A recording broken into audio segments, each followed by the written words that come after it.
चलो, टॉपिक चल रहा था हमारा एन फैक्टर। एक क्विक रिवीजन करेंगे एन फैक्टर्स का। एन फैक्टर होता है किसी भी सब्सटेंस का एक मोल कितना इलेक्ट्रॉन लूज या गेन करता है। ठीक है, ध्यान दो यहाँ पे। एन फैक्टर हमने पढ़ा था एसिड्स का अलग होता है, बेसिस का अलग होता है, रिडॉक्स में अलग होता है। आयंस का एन फैक्टर क्या होता है बताओ? उनका चार्ज, जो भी सर पे चार्ज है वो उसका एन फैक्टर। सॉल्ट्स का जो भी क्या है बताओ? टोटल पॉजिटिव और टोटल नेगेटिव। तुमने आंसर नहीं दिया था अमोनियम सल्फेट का?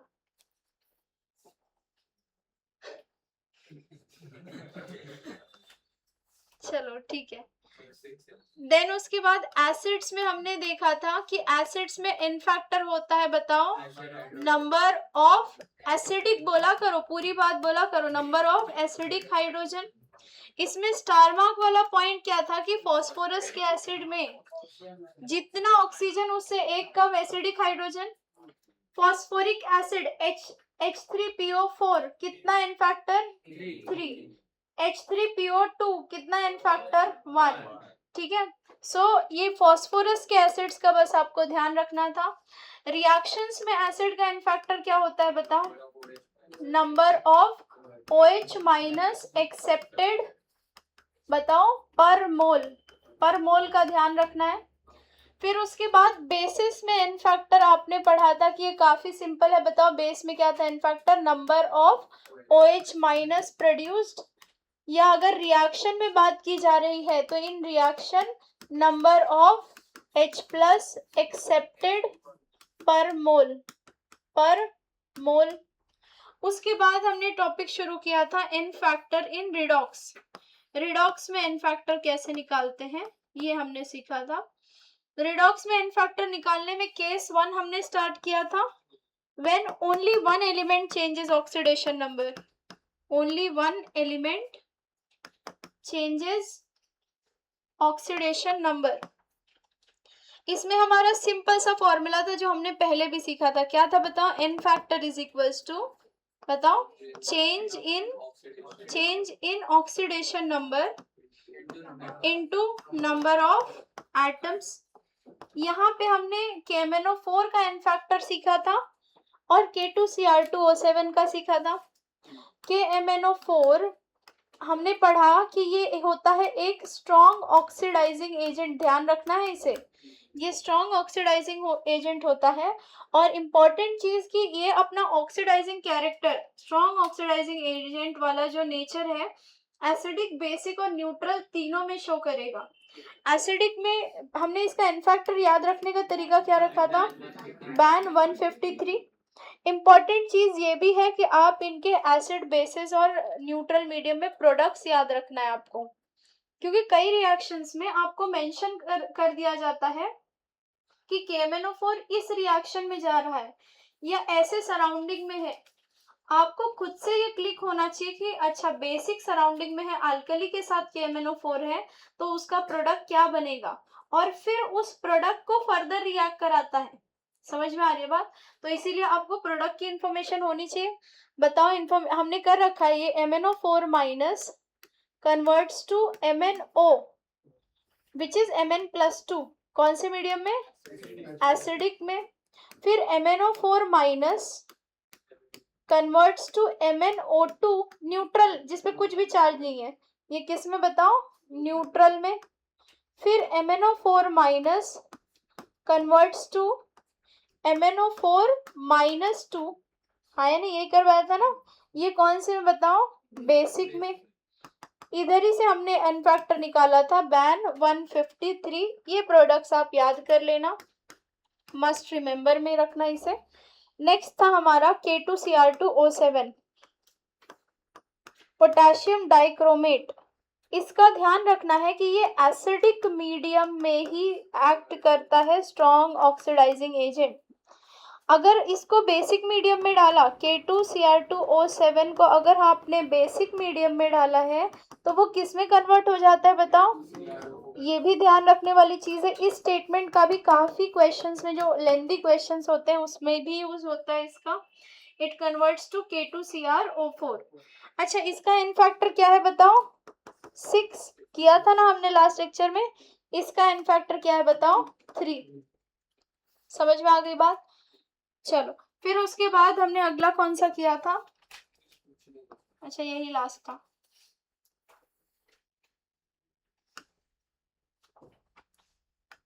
थर्ड है H2O2।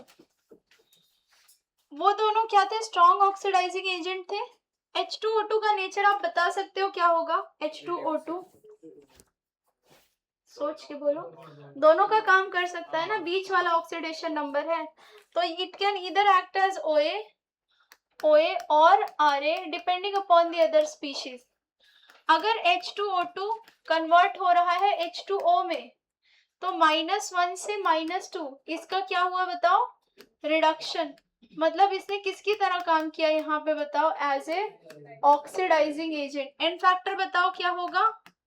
-1 से 2, चेंज कितने का? 1 का, एटम 2, एन फैक्टर 2। H2O2 अगर कन्वर्ट हो रहा है O2 में, सो -1 से 0, यहाँ पे क्या हो रहा है? ये इसका ऑक्सीडेशन हो रहा है, तो ये किसकी तरह काम कर रहा होगा? Reducing agent. एन फैक्टर बताओ। -1 से 0, चेंज 1 का, एटम कितना? 2, एन फैक्टर कितना? 2। इसी तरह से ये जो भी मैं लिखा रही हूँ हर चीज इंपॉर्टेंट है, कोई एक पार्ट नहीं है जो क्वेश्चंस में नहीं होगा, ठीक है? और काफी जगहों पे आपसे खुद से एक्सपेक्ट की जाएगी कि आपको रिएक्शन पता हो वो किस में कन्वर्ट होगा, अगर वो OA की तरह काम कर रहा है, अगर RA की तरह। Next KI legend. KI किसकी तरह काम कर सकता है बताओ? KI किसकी तरह काम कर सकता है बताओ? रिड्यूसिंग एजेंट, क्योंकि अपने मिनिमम में है ना, आयोडाइड -1, तो ये काम करेगा किसकी तरह? Reducing agent. I-I2। Next n factor निकाल लो, कितना आ रहा है?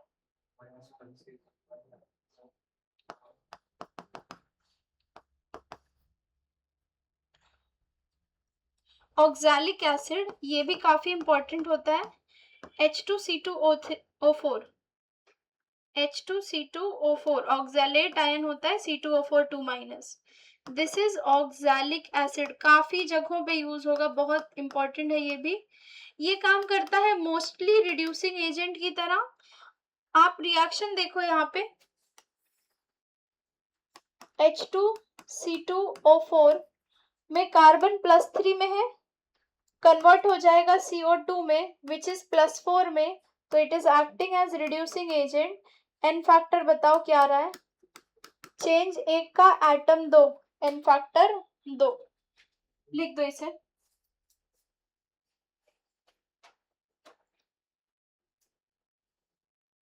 अच्छा, थायोसल्फेट का भी होता है, बट ठीक है, थायोसल्फेट को आप लिख ही लो, ये भी यूज में ही आएगा आगे।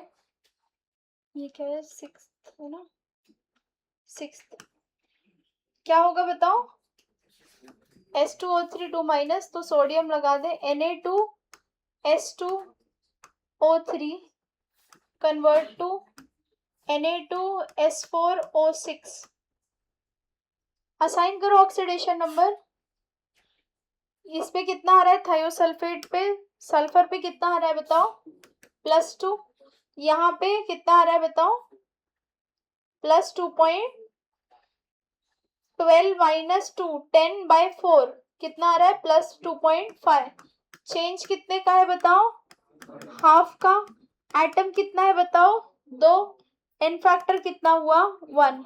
ये चीज का ध्यान रखना कि थायोसल्फेट अगर किसकी तरह काम कर रहा है ये बताओ? रिड्यूसिंग एजेंट की तरह ना, क्योंकि खुद का ऑक्सीडेशन हो रहा है, तो thiosulphate acts as reducing agent और उसका एन फैक्टर क्या होता है? 1। अच्छा, एक बात बताओ लेजेंड, सुनो यहाँ सुनो, जो 8 आयन है, 8 आयंस क्या 8 आयंस में कन्वर्ट हो सकते हैं? हाँ या नहीं? कोई भी 8 आयन है, जैसे कि NO2- कन्वर्ट हो सकता है किसमें? NO3- में। तो क्या इसका ऑक्सीडेशन हुआ? तो जो 8 आयंस है वो किसकी तरह काम कर सकते हैं बताओ? रिड्यूसिंग एजेंट की तरह काम कर सकते हैं। और कौन रिड्यूसिंग एजेंट की तरह काम कर सकते हैं बताओ? मेटल्स। जैसे कि मेटल्स तुम्हें दे दिया गया है Fe दे दिया गया है, तो Fe+2 कन्वर्ट हो सकता है Fe+3 में, मतलब ये भी किसकी तरह काम कर सकता है बताओ? रिड्यूसिंग एजेंट की तरह। इसी तरह से जो नॉर्मल मेटल्स हैं उनकी टेंडेंसी क्या होती है, अल्कली मेटल्स जो होते हैं, टू लूज इलेक्ट्रॉन्स, तो वो भी काम किस तरह कर सकते हैं बताओ? नॉर्मली जो मेटल्स हैं वो काम करेंगे रिड्यूसिंग एजेंट की तरह। तो अगर कोई ऐसे लेंदी क्वेश्चंस है और उसमें अचानक से आ गया कि this is added, zinc is added, तो समझ जाना कि वो इलेक्ट्रॉन लूज करने वाला है, एज अ रिड्यूसिंग एजेंट काम करेगा। Zinc powder is added, this powder is added, electrons provide करेगा वो। ठीक है, लिख दो इसे।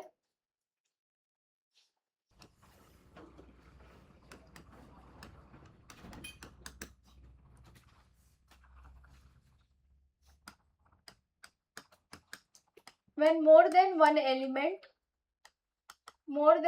element changes oxidation number, so मान लो मेरे पास रिएक्शन है cyanide converts to CO3- plus NO3-, या मेरे पास रिएक्शन है FeS2 converts to Fe2O3 plus SO2, इस तरह की रिएक्शन है मेरे पास। एन फैक्टर निकालते हैं। लेजेंड्स ध्यान दो, यहाँ पे साइनाइड में कार्बन पे ऑक्सीडेशन नंबर क्या होता है? और नाइट्रोजन पे -2। ये याद भी रखना था और हमने किया भी था oxidation number calculation via bonds में। मैंने आपको बताया था साइनाइड एंड आइसोसाइनाइड दोनों में कार्बन और नाइट्रोजन पे सेम ऑक्सीडेशन नंबर होता है, विच इज +3 एंड -2। अच्छा, यहाँ पे कार्बन कितने में है बताओ? 3 2 6 -2 +4, 3 2 6 -1 +5, +3 से +4, -2 से +5। So more than one element is changing its oxidation number. अब एन फैक्टर आपको क्या होता है? पर मोल कितने इलेक्ट्रॉन लूज? यस एग्जैक्ट,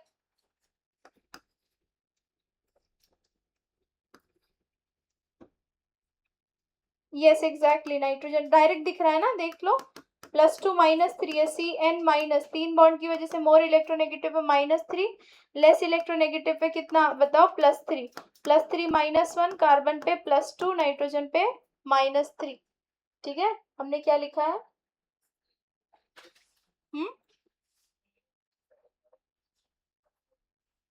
पहले वाले रिएक्शन के,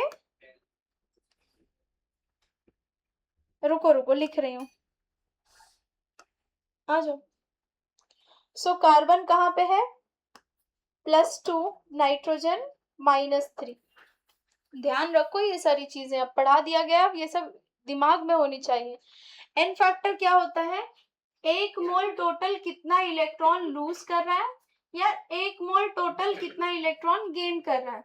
तो अब अगर देखो तो साइनाइड में कार्बन से भी लूज हो रहा है और नाइट्रोजन से भी लूज हो रहा है, तो आपको टोटल लूज निकालना है, तो दोनों का ऐड करना होगा ना एन फैक्टर आपने, विच इज कितना? +2 से +4, चेंज कितने का? 2, एटम कितना?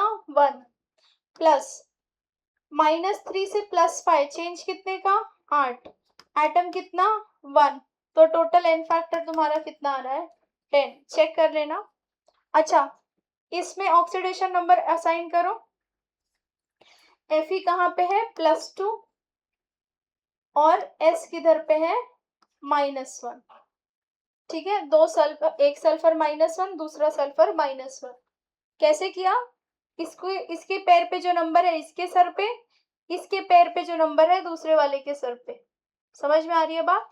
जब नहीं समझ में आएगी मिस, ये ऑक्सीडेशन नंबर दोनों ही रूल के बाहर वाले हैं, एक्स वाले मेथड से नहीं जा रहा है, तो कैसे किया मैंने? ये इधर, ये इधर। समझा कुछ? पहला वाला हमेशा क्या होता है? पॉजिटिव, क्योंकि हमारा नोमेनक्लेचर यही कहता है ना, केटायन फॉलोड बाय एनायन, हाँ या नहीं?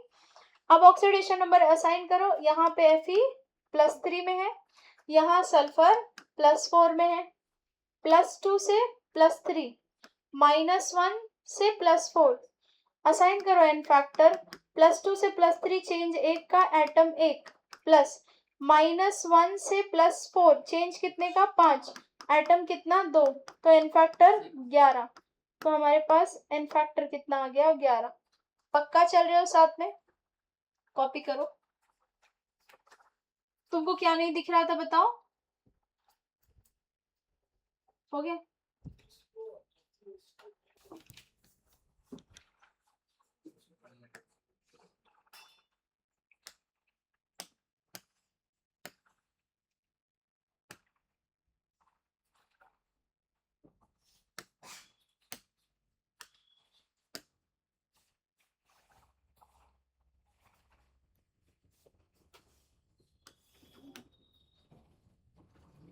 जिनका हो गया मैं यहाँ पे क्वेश्चन लिख रही हूँ, आपको एन फैक्टर्स निकालने हैं उनके।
कहाँ पे?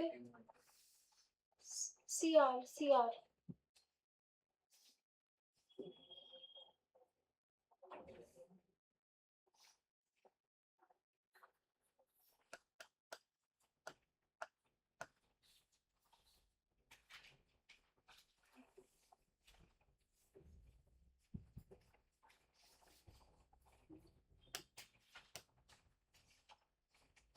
हो गया उस तरफ का लिख के।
ये होता है, याद कर लो, कहीं लिख लो, ये होता है नाइट्राइड आयन।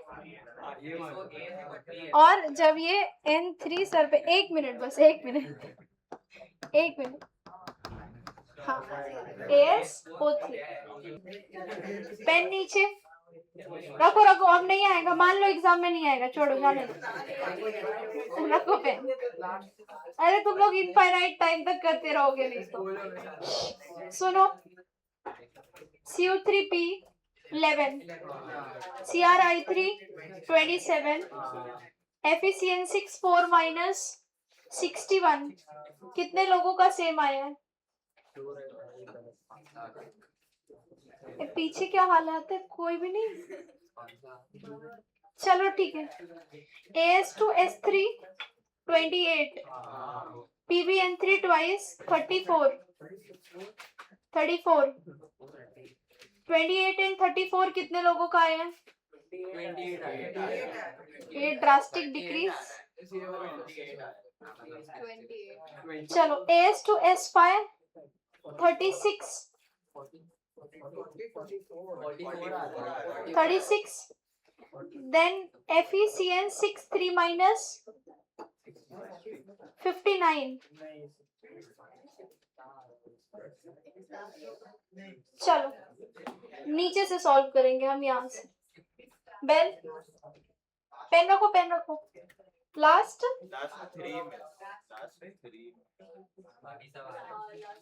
एक कर लेते हैं, अगर किसी को नहीं हो।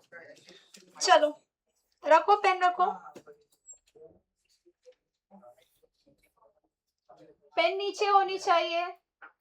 अरे एक तो तुम लोगों की पेन और यहाँ ध्यान देने में आधी एनर्जी चली जाती है कि देख लो बोर्ड पे। इधर इस पे आया +2, इस पे आया -1, तो नाइट्रोजन पे आया -1/3। फिर यहाँ पे पीबी क्या लिखा था, ये क्या लिखा था? O2 था ना। ये है +4, ये है +5, -1/3 से +5 चेंज कितने का? -1/3 से +5 चेंज कितने का? 16/3। और एटम्स कितने हैं? 6। तो नाइट्रोजन का एन फैक्टर कितना आया? ये वाली चीज है, ये नाइट्रोजन के लिए किया पक्का। बेल, +2 से +4 चेंज कितने का? 2। एटम कितना? 1। अब अगर तुम नोटिस करो तो एक, चुप हो जाओ, +2 से +4 ऑक्सीडेशन, -1/3 से +5 भी ऑक्सीडेशन। ऐड करो, क्या आता है ये? कितना आ रहा है? मैंने क्या बोला था? अच्छा 34 ही बोला था, फिर तो ठीक है। अगला, हाँ 6 और 7 में एग्जैक्टली यही की था इस क्वेश्चन का। 5th और लास्ट और सेकेंड लास्ट में आपने उसका ऐड कर दिया है, लेकिन वहां पे एक लूज कर रहा है और एक गेन कर रहा है, तो नेट इफेक्ट आपको निकालना था वहां पे, क्योंकि एक एलिमेंट कितना लूज करता है या कितना गेन करता है। बेल, ये कितने में है बताओ? +5। ये कितने में है? -2। ये कितने में है बताओ? +3। ये कितने में है बताओ? +6। अगर तुम नोटिस करो तो +5 से +3 रिडक्शन, -a, हाँ बराबर, -2 से +6 ऑक्सीडेशन। यहाँ पे आप हर केस को नोटिस करो, या तो सिर्फ ऑक्सीडेशन हो रहा था सब में, या सब में सिर्फ रिडक्शन हो रहा था। यहाँ पे पहला केस आया जहाँ पे ऑक्सीडेशन और रिडक्शन दोनों हो रहा है, तो तुम्हें दोनों को सब्ट्रैक्ट करना पड़ेगा। समझो यहाँ पे कैसे? +5 से +3 गए, चेंज कितने का? 3 का। एटम कितना है बताओ? 2 का। चेंज 2 का, एटम कितना है? 2। -2 से +6 गए, चेंज 8 का, एटम कितना है बताओ? 5। तो 40 इलेक्ट्रॉन्स क्या हुए बताओ? लूज हुए, और 4 इलेक्ट्रॉन्स क्या हुए? गेन हुए ना। तो एन फैक्टर क्या आ जाएगा? 8 × 5 - 4 कितना आ गया बताओ? 36। बड़ी वैल्यू माइनस छोटी करनी होती है हमेशा, क्योंकि एन फैक्टर हमेशा पॉजिटिव नंबर होता है। तुम्हें समझा मैंने क्या बोला है? ये तो जब सिर्फ ऑक्सीडेशन हो तब ऐड करना है, सिर्फ रिडक्शन हो ऐड करना, ऑक्सीडेशन रिडक्शन सब्ट्रैक्ट करना। ये वाला आप कर लोगे ना? चेक करो ये रॉन्ग क्यों आ रहा था, एक बार फिर करो। कोई है जिसको ऊपर वाले नहीं समझ में आए हैं? सबने किया था ना ऊपर वाले क्वेश्चंस? ठीक है,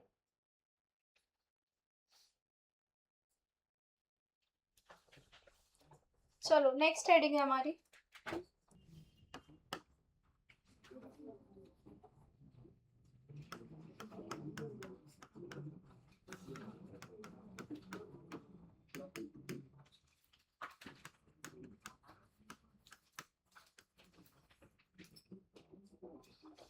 लेजेंड्स यहाँ ध्यान दो, नेक्स्ट हमारी हेडिंग है n factor calculation in ऑक्सैलेट्स।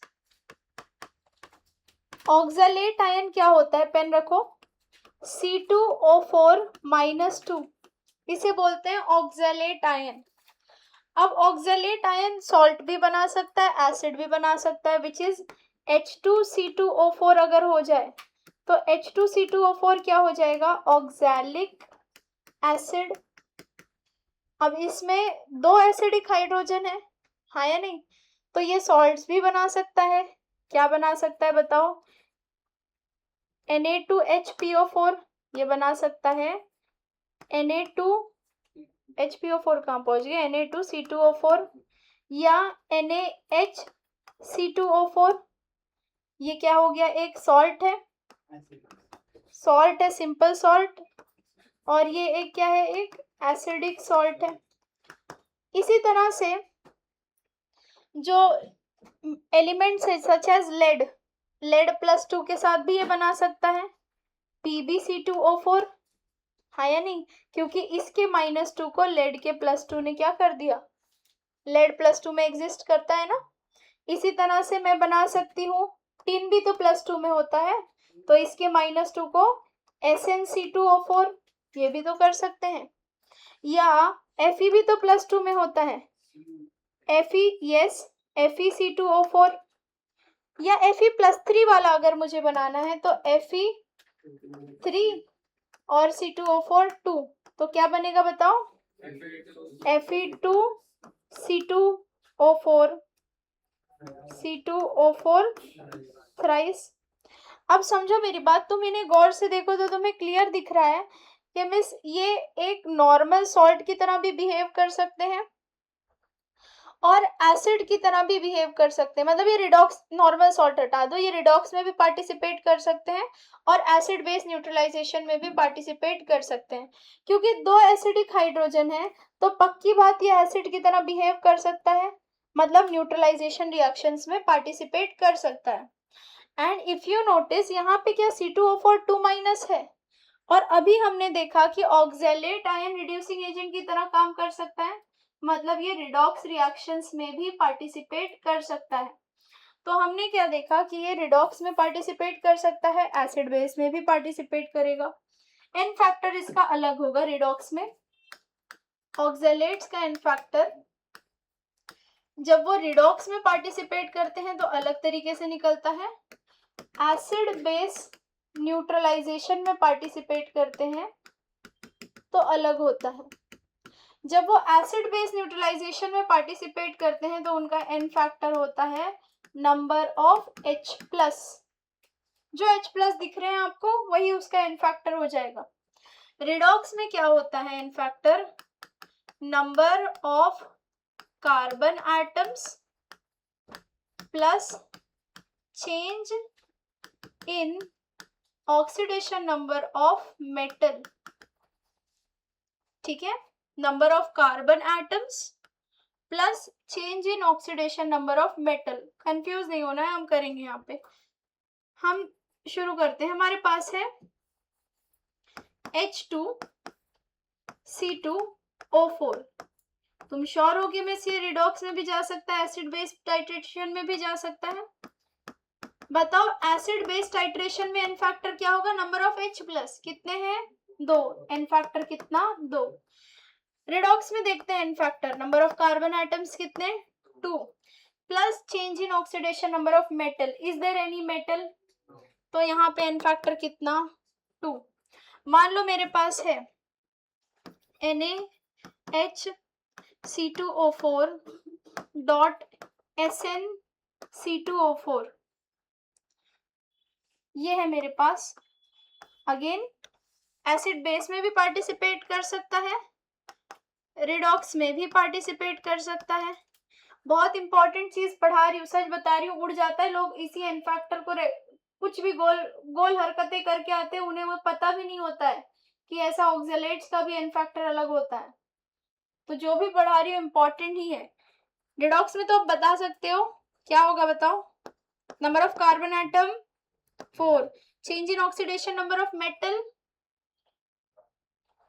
Metal कौन है Sn, Sn कौन से ऑक्सीडेशन स्टेट में है +2, तो चेंज कहाँ पहुंचेगा, Sn की 2 ऑक्सीडेशन स्टेट रटवाए हैं ना, +2 +4, चेंज कितने का कर सकता है 2 का, तो change in oxidation number of metal 2। पक्का समझ पा रहे हो क्या कह रही हूँ। अच्छा सवाल है, सोडियम भी तो मेटल है, ऑलवेज वाला है ना वो, तो ऑलवेज वाले को कभी नहीं देखना है। मान लो मेरे पास कोई सॉल्ट है KHC2O4 dot PbC2O4 dot Fe2C2O4 thrice dot H2C2O4, complex salt है मेरे पास, मतलब बेसिकली मिक्स्ड कह सकते हैं। चलो रिडॉक्स में एन फैक्टर बताना है, एसिड बेस टाइट्रेशन में एन फैक्टर बताना है। बताओ लेजेंड, एसिड बेस में पहले बता दो। अरे आंख नहीं है क्या, 2 कर रहे हैं, 3। रिडॉक्स में नंबर ऑफ कार्बन एटम 2 4 6 और यहाँ पे 6 नहीं ना, 12 है ना, 4, हाँ बराबर 6, तो 12 carbon atoms plus change in oxidation number of metal, यहाँ कोई मेटल नहीं, यहाँ कोई काम का मेटल नहीं। लेड कितने का चेंज 2 और 4 में एग्जिस्ट करता है, ऑक्सलेट में है तो 2 में ऑलरेडी होगा, तो यहाँ पे इसकी वजह से 2 का चेंज।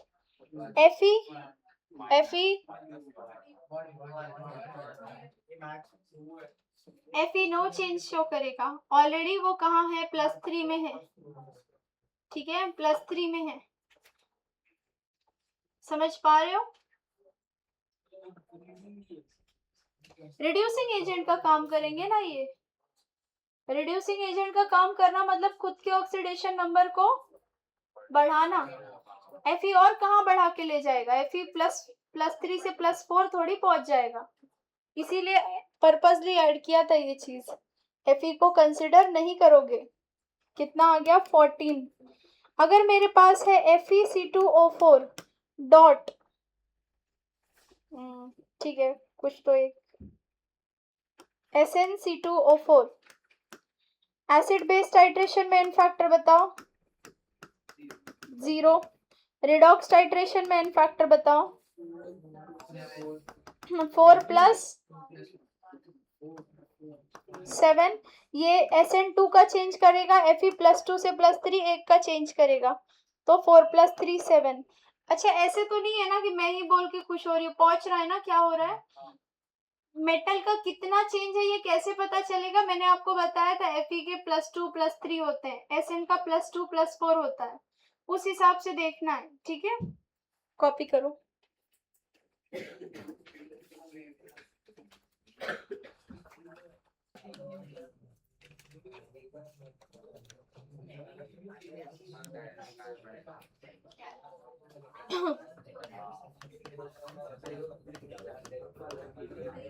लेजेंड्स,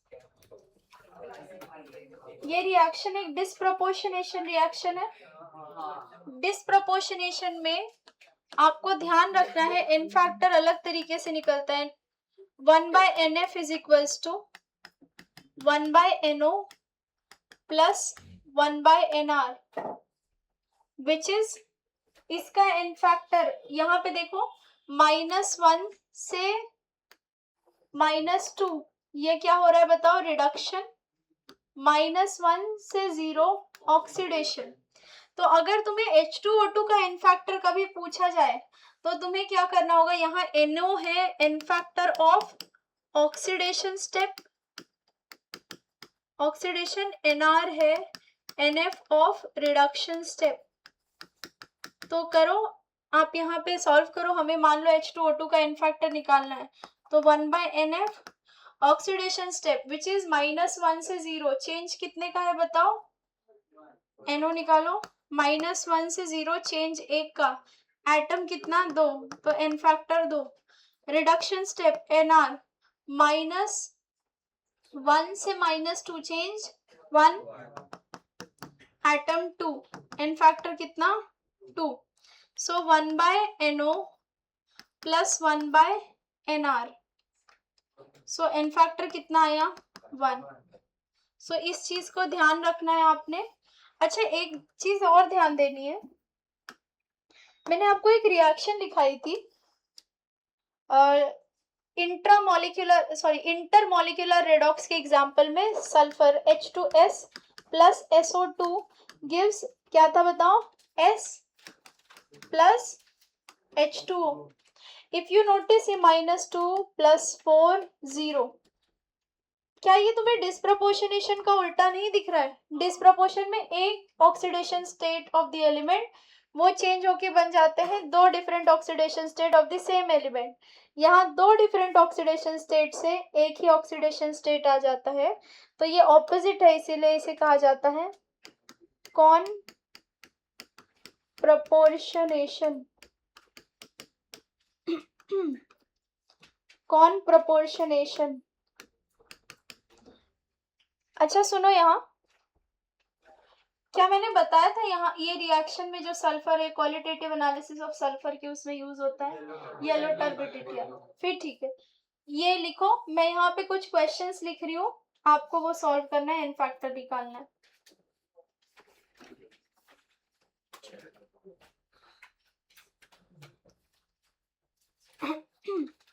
डिस्प्रपोर्शनेशन की जितनी भी मैंने रिएक्शंस लिखवाई हैं वो मस्ट रिमेंबर में रिएक्शन है। अल्कली के साथ मैंने बहुत सी रिएक्शन लिखाई थी, hot and concentrated, cold and dilute, उसके नीचे जितनी भी रिएक्शन है वहां एरो करके लिख देना मस्ट रिमेंबर, वो रिएक्शंस आपको रट्टा याद होनी चाहिए। उन सब में जाओ एन फैक्टर असाइन करो। डिस्प्रपोर्शनेशन रिएक्शंस की जो भी एग्जांपल्स हैं उन्हें मस्ट रिमेंबर में आपको रखना है, खास करके अल्कली के साथ जो रिएक्शंस है, cold and dilute, hot and concentrated, फिर P4 और एसिड भी कराया था ना, वो सब आपको याद होनी चाहिए उनके प्रोडक्ट्स के साथ।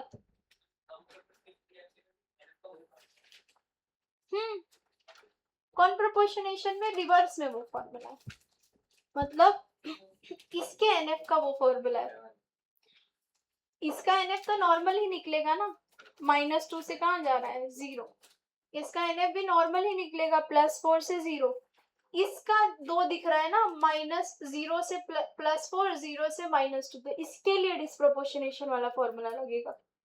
समझ पा रहे हो? जितनी भी डिस्प्रपोर्शनेशन रिएक्शंस है सब पे आपको एन फैक्टर असाइन करना है।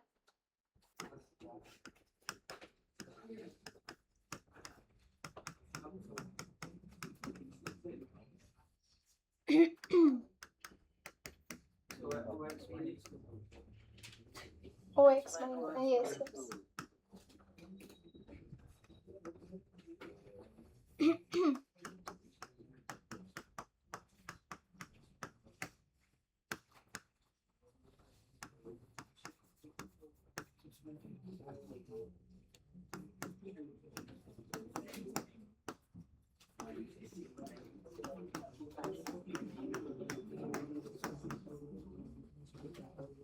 P4 वाले का क्या आ रहा है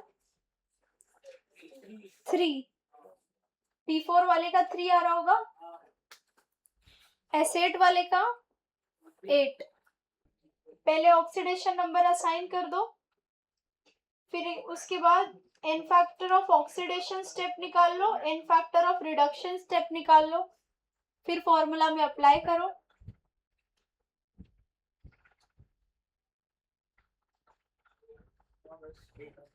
एट आया ना?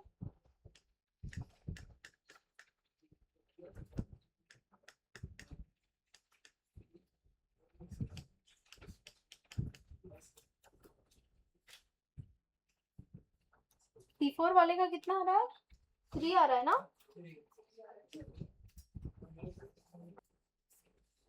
Okay, I solve for 1।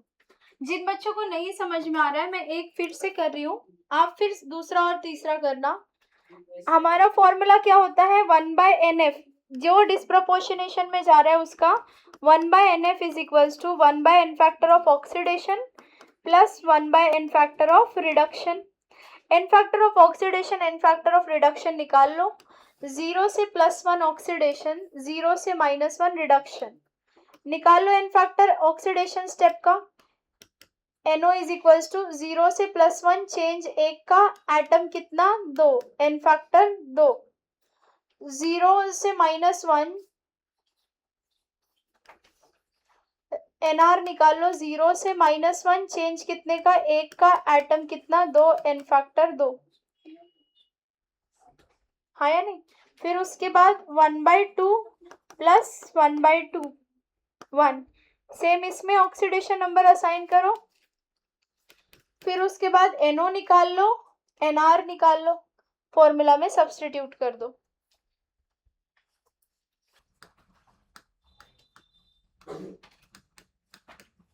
Symbol capital N। सुनो लेजेंड्स, गधों, यहाँ सुनो। मोलैरिटी का डेफिनेशन क्या होता है? It is the number of moles of solute present पर लीटर ऑफ सोल्यूशन। तो ये मोलैरिटी का डेफिनेशन था। नॉर्मेलिटी का हो जाएगा it is the number of equivalents of solute present पर लीटर ऑफ सोल्यूशन। काफी सिंपल है, इसको कंपेयर करते हुए पढ़ेंगे हम मोलैरिटी से। अगर आपको मोलैरिटी आती है तो ये भी आना चाहिए। आप कहते हो कि मिस मोलैरिटी होता है number of moles of solute upon volume of solution in litre, और इसका यूनिट क्या हो जाता है? मोल पर लीटर, विच इज मोलार। हाँ या नहीं? तो नॉर्मेलिटी भी सेम तरीके से हो जाएगी। Normality is equals to number of equivalents. यहाँ होता था नंबर ऑफ मोल्स, यहाँ हो जाएगा इक्विवेलेंट्स, नंबर ऑफ इक्विवेलेंट्स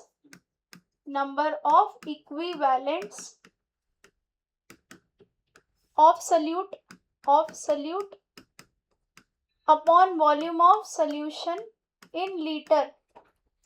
अब फिर दुख है कि miss number of moles of solute तक तो ठीक था, क्योंकि आपने हमें सिखाया था कि नंबर ऑफ मोल्स, बताओ गोल कैसे निकाला था number of moles of solute? सबसे आसान तरीका क्या था?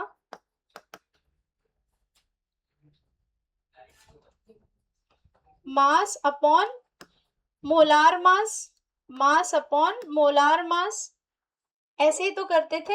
ये था number of moles of solute निकालने का फॉर्मूला, या number of moles, simple number of moles का फॉर्मूला था given mass upon molar mass, या मास अपॉन मोलार मास।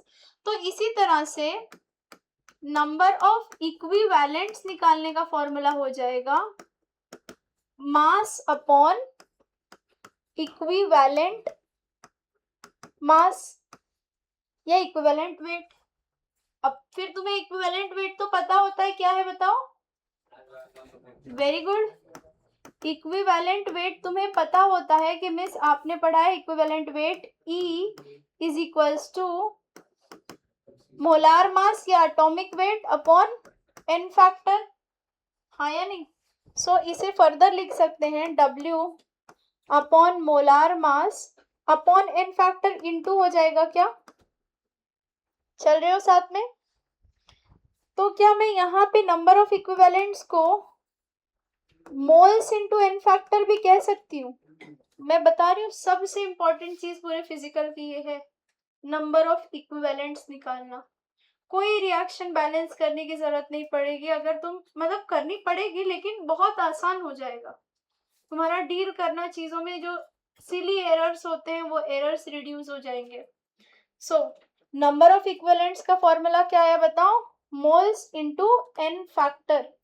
अब बस फिर तुम मोलैरिटी तुम्हारे लिए बिल्कुल आसान हो गई है, नॉर्मेलिटी बिल्कुल आसान हो गई है। कैसे लिख दूं मैं नॉर्मेलिटी को, normality is equals to moles into n factor upon volume of solution in litre. अच्छा एक बात बताओ, ये दो फॉर्मूला तो हो गए हमारे नॉर्मेलिटी के, यहां तक सब कुछ ठीक है, लेकिन यहां से मैं नंबर ऑफ इक्विवेलेंट्स के बहुत से फॉर्मूला बना सकती हूँ। एक बात बताओ, ये देखो, तो नॉर्मेलिटी का एक और फॉर्मूला क्या है बताओ, मोलैरिटी इंटू एन फैक्टर। पक्का चल रहे हो? अच्छा यहां से ये तो ठीक है कि normality is equals to molarity into n factor. अब बताओ मैं नंबर ऑफ इक्विवेलेंट्स के, ये मेन चीज है, ये नंबर ऑफ इक्विवेलेंट्स के कितने फॉर्मूला सीखी मैं। पहला मोल्स इंटू एन एफ, चल रहे हो साथ में, मोल्स इंटू एन एफ।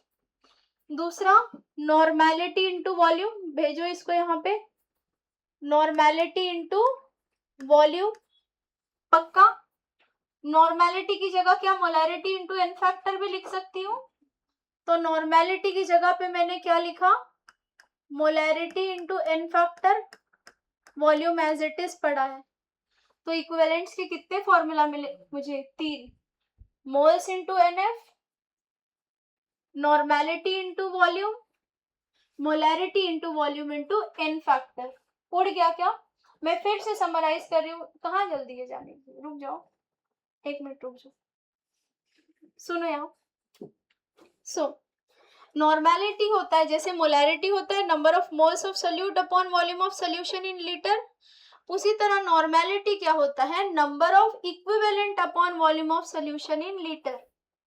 फिर देखो आगे में नंबर ऑफ इक्विवेलेंट्स क्या चीज है, जैसे नंबर ऑफ मोल्स होता है mass upon molar mass, number of equivalent होता है mass upon equivalent mass. Equivalent mass क्या होता है, molar mass upon n factor. इसको हमने रीअरेंज किया, इससे हमें नंबर ऑफ इक्विवेलेंट्स का फॉर्मूला मिला n into n f. Substitute किया, number of equivalents n into n f, इससे नॉर्मेलिटी का एक नया फॉर्मूला मिला।